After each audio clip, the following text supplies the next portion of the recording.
मोठ्यापासून ते लहानांपर्यंत सर्वांना आवडणारी कुल्फी आज आपण वेगळ्या पद्धतीने बनवूया।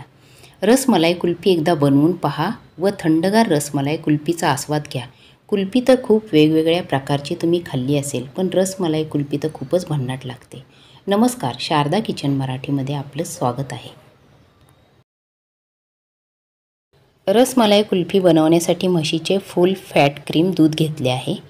कुल्फी बनवण्यासाठी नेहमी घट्ट दुधाचाच वापर करावा, म्हणजे कुल्फी छान तयार होते।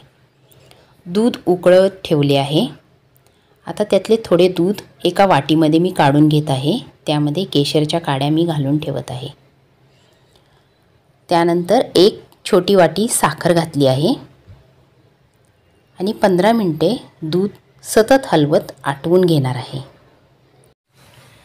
2 चमचे मिल्क पावडर मी थंड दुधात मिसळून घेतली आहे व त्यामध्ये आता मी घालत आहे। तुम्हाला जर मिल्क पावडर घालायची नसेल तर फ्रेश क्रीम म्हणजेच ताज्या दुधाची मलाई यामध्ये तुम्ही जरूर घाला। दूध व्यवस्थित हलवून घेतले व आता केशर घातलेले दूध त्यामध्ये टाकून हलवून घेत आहे। काजू, बदाम व पिस्त्याचे मी बारीक काप करून त्यामध्ये घालून दूध आता थंड करायला ठेवत आहे।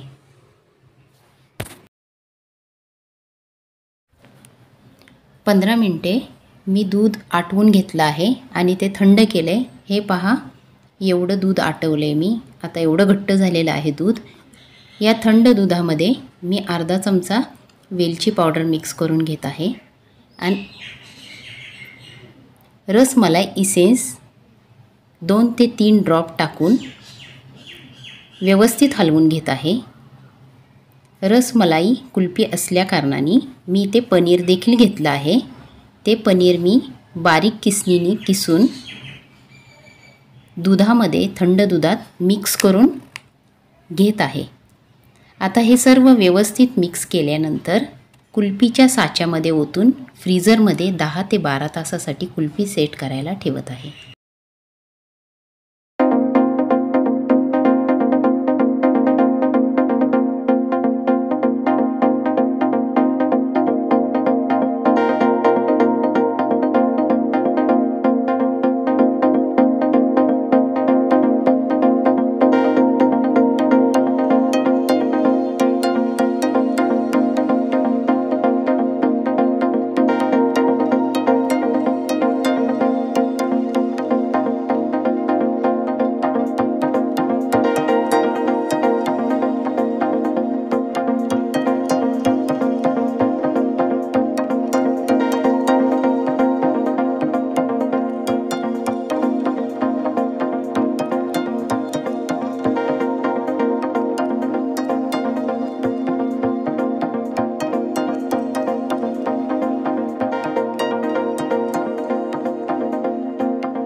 12 तासानंतर कुल्फी छान सेट झालेली आहे व ती थोड्या पाण्यामध्ये टाकून हाताने हलवून हळूवारपणे काढत आहे।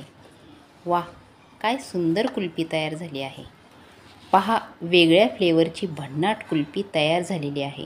जास्त काही मेहनत न करता झटपट तयार झाली आहे।